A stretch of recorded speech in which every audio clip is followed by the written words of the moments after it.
The house feels too quiet these days. Mark leaves for work before the sun rises properly, comes back after dark, and the space between us has grown wider than the bed we share.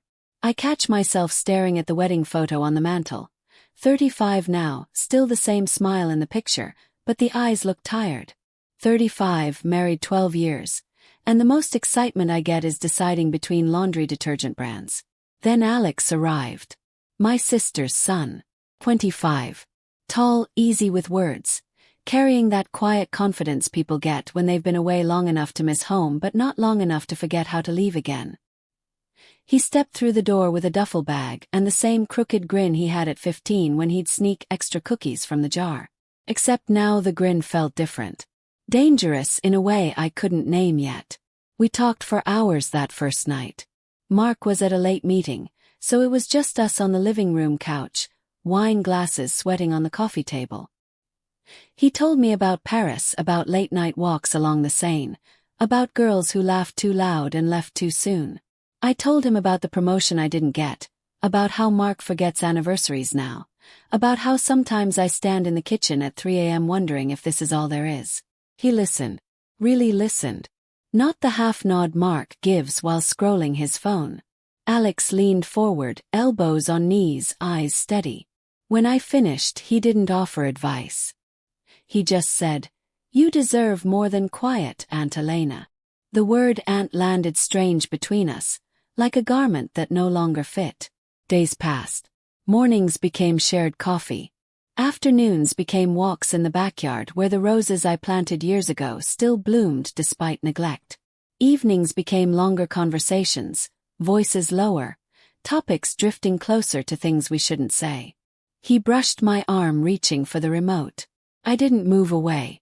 His knee rested against mine on the couch. I let it stay. One night Mark was gone again. Conference in Chicago, 3 days. The house felt bigger, emptier, and somehow smaller all at once. Alex and I sat on the patio after dinner. Crickets loud, air thick with summer heat that refused to leave even in September. Wine bottle almost empty. He looked at me longer than he should have. "I've had this thought," he said, voice careful, "since I was maybe 19. Stupid kid stuff at first. Then it wasn't stupid anymore." I didn't speak. Just waited. "I used to wish I could show you what it feels like to be wanted. Really wanted. Not tolerated. Not convenient. Just wanted. One night. No promises. No guilt afterward if you didn't want it. Just one night where you're the only thing that matters." My pulse hammered in my throat. I should have laughed it off. Should have said something about family, about lines, about Mark. Instead I stared at the rim of my glass, watching the last red drop slide down the side. He didn't push. He just sat there waiting, letting the silence do the work. I thought about the years of small disappointments. The way Mark's hand no longer found mine in the dark. The way I'd stopped expecting it. I thought about how Alex looked at me, like I was still someone worth seeing. The words came out before I could stop them. "Okay." One syllable. Final. His breath caught. Mine did too. We didn't speak again for a long minute. Then he stood, offered his hand. Took it. The kitchen light was still on behind us, spilling gold across the grass, but we walked past it, through the sliding door, into the shadowed hallway where no one could see it. I couldn't sleep that night. The word "okay" kept echoing in my head like a door I'd left unlocked. Mark's side of the bed stayed cold. His absence a permission I never asked for but now couldn't ignore. I lay there staring at the ceiling fan, slow blades cutting shadows, while downstairs Alex waited in the guest room with the lamp still on. I knew because I'd seen the thin line of light under his door when I went for water. Guilt arrived first, sharp and familiar. 12 years of vows, a ring that still fit, a life built on routine. But beneath it something else burned, something that had been starving for years. Mark didn't touch me anymore, not really. Quick mechanical eyes on the clock. Alex had looked at me like I was the only thing in the room worth seeing. That look had cracked something open. Got up. Bare feet on hardwood. Heart loud enough I worried the neighbors would hear. The hallway smelled faintly of his cologne. Wood and citrus, Nothing like Mark's clean soap. I paused at his door, hand on the knob, last chance to turn back. Then I pushed it open. He was sitting on the edge of the bed, shirt unbuttoned, sleeves rolled. No surprise in his eyes, only relief. Like he'd been holding his breath since I said yes. "Elena," he whispered, standing. Closed the door behind me. The click sounded final. We didn't speak much after that. Words felt too clumsy for what was happening. He crossed the room in 2 steps, hands gentle on my waist, thumbs brushing the hem of my thin nightshirt. I shivered, not from cold.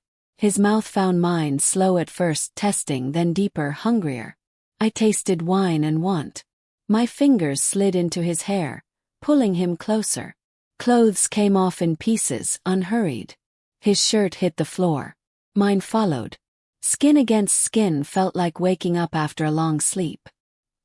He kissed my neck, my collarbone, down to the curve of my breast, murmuring my name like a prayer. I arched into him, gasping when his hand slipped between my thighs, fingers sure and patient. No rush, no performance. Just touch that said, "I see you, I want you, stay." We moved to the bed. He lay back, pulling me over him. I straddled his hips, feeling him hard beneath me, the heat of him against my core. I rolled slowly, teasing, watching his jaw tighten, his eyes darken. When I finally sank down, taking him in, the stretch was exquisite, almost too much. We both stilled for a second, breathing together, foreheads touching. Then we moved. Slow rolls at first, savoring every inch. His hands gripped my hips, guiding without forcing. I leaned forward, breasts brushing his chest, kissing him through every thrust. Faster then, deeper, the bed creaking softly. Sweat slicked our skin. My nails dug into his shoulders. His breath came ragged against my ear, telling me how good I felt, how long he'd imagined this, how beautiful I was when I let go. I came first, trembling, biting my lip to keep quiet. He followed seconds later, hips snapping up, a low groan buried in my neck. We held each other after, bodies locked, hearts racing in tandem. Later, tangled in sheets. He traced lazy circles on my back. "I didn't think you'd say yes," he said quietly. "I didn't think I would either." Silence settled, comfortable but edged with truth. I knew Mark's flight landed tomorrow. I knew this couldn't last. But right then, with Alex's arms around me, the future felt far away. I pressed my face to his chest, listening to his heartbeat slow. For the first time in years, I didn't feel invisible. The next few days blurred into stolen hours. Mark was back from Chicago, suitcase still in the hall, but his mind stayed somewhere else. Meetings, emails, the usual wall. He kissed my cheek goodbye each morning, same as always, never noticing the faint tremor in my hands or the way I avoided his eyes. Alex and I moved like thieves in our own home. Mornings, while Mark showered, Alex would brush past me in the kitchen, fingers trailing my wrist just long enough to spark heat under my skin. Afternoons, when Mark was at the office, we'd meet in the laundry room. Door locked, mouths crashing, hands frantic under clothes we barely removed. Quick, desperate, the dryer tumbling beside us like it could drown out the guilt. Evenings, when Mark watched television in the den, Alex and I sat on opposite ends of the couch, legs barely touching, every glance loaded. Once, under the blanket, his hand found mine and squeezed. Once, twice, a silent promise that this wasn't over. I told myself it was just physical release. But it wasn't. Every time he whispered my name against my throat, every time he held me after, tracing my spine like he was memorizing it, something deeper took root. He asked about my dreams, the ones I'd buried years ago. Told him. He listened. No one had listened like that in so long. Guilt grew heavier each day. I'd catch my reflection in the bathroom mirror and barely recognize the woman staring back. Flushed cheeks, brighter eyes, lips swollen from kisses that weren't my husband's. I started jumping at sounds. Car door. Footsteps on the drive. The phone ringing. Paranoia became my shadow. Then Thursday came. Mark walked in early, 4:30 instead of 7. No warning. No call. I was in the kitchen, hair still damp from the shower Alex and I had shared upstairs, robe tied loose. Alex was on the couch, pretending to read, but his shirt was inside out. Mark dropped his keys on the counter, looked from me to Alex, then back. "Everything okay?" he asked, voice flat. I nodded too fast. "Fine. How was your day?" He didn't answer, just stared. The air thickened. Alex shifted, set the book down. Mark's eyes narrowed. "You two seem close lately." The words landed like stones. My stomach dropped. Alex spoke first, calm, too calm. "She's been kind to me, Uncle Mark. That's all." Mark laughed, short, bitter. "Kind. Right." He turned to me. "You want to tell me why the guest room smells like your perfume? Or why I found one of your earrings under his pillow when I was looking for my charger?" Blood roared in my ears. I opened my mouth, closed it. Nothing came out. Alex stood. "It's my fault." Don't," Mark snapped. "Don't you dare." Silence stretched, ugly and sharp. Mark looked at me like I was a stranger. Maybe I was. "I've felt it for weeks," he said quietly. "The distance. The way you flinch when I touch you. Thought it was me. Work. Stress. But it's him." I wanted to lie. To deny. But the truth clawed out. "Yes." One word. Louder than any scream. Mark's face crumpled, then hardened. He looked at Alex. "Get out. Tonight."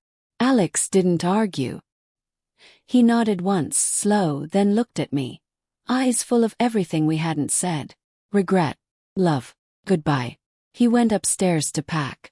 Mark turned away, shoulders rigid. "I don't know what happens next, Elena. I don't know if I can look at you the same." I stood there, robe slipping off one shoulder, heart splintering. The house felt colder than it ever had. Upstairs, drawers opened and closed. The step. Zipper. Sound a cut. When Alex came down with his bag, he paused at the door. Looked at me one last time. No words. Just a small, sad smile. Then he was gone. Mark walked upstairs without another word. The bedroom door shut. I sank to the kitchen floor, knees to chest, and cried for the first time since I'd said yes.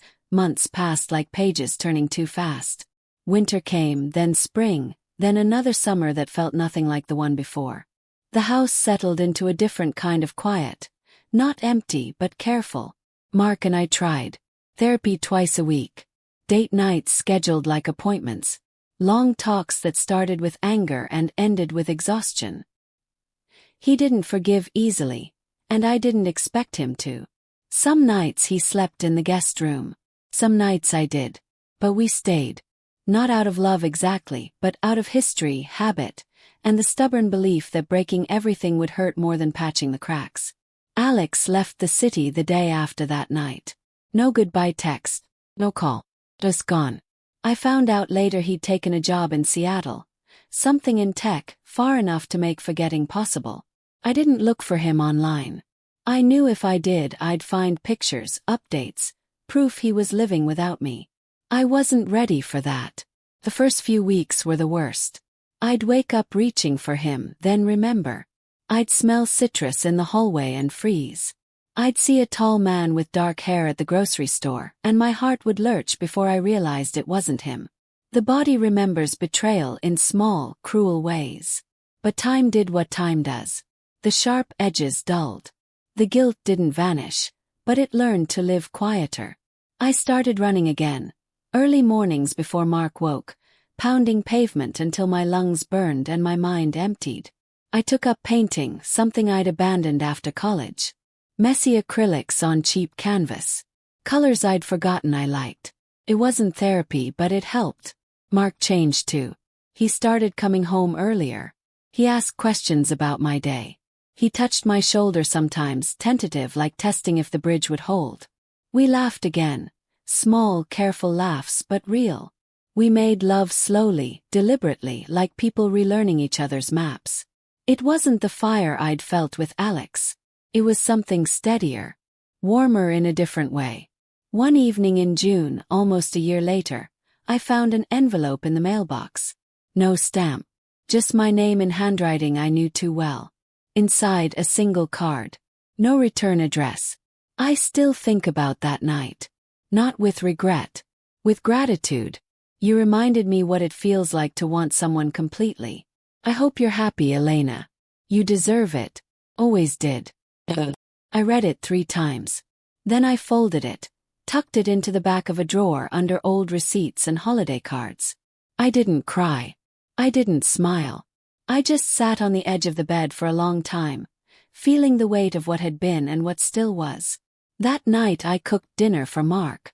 Pasta with the sauce he likes. We ate at the table instead of in front of the television. We talked about nothing important. Work, the neighbor's new dog, whether we should repaint the hallway. After we cleared the dishes together. His hand brushed mine under the water. I didn't pull away. Later in bed he pulled me close. Not out of habit. Out of choice. I rested my head on his chest, listening to the steady thump of his heart. I thought about the wish. About saying yes. About the fire that had burned bright and brief. Had scorched me, yes. But it had also shown me I could still feel. That I was still alive under the routine and the years. I didn't regret it. Not entirely. Some mistakes teach you what you need. Some teach you what you already have. Closed my eyes. The house was quiet again, but this time it felt like peace. Outside, the roses I'd planted years ago were blooming. Despite everything. Because of everything.